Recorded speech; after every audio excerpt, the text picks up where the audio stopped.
In front of me is Infinix Hot 50, and today I would like to show you where you can locate all your downloads.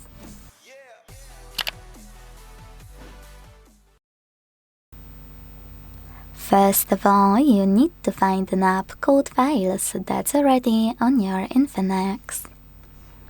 Click on it, and if you never used it before, select Continue. Then tap on Allow.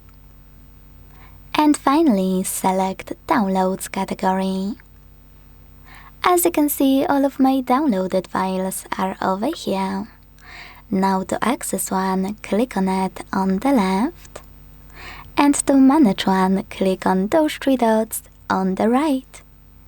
Thanks so much for watching. If you enjoyed this video, leave a like, comment and subscribe. Bye!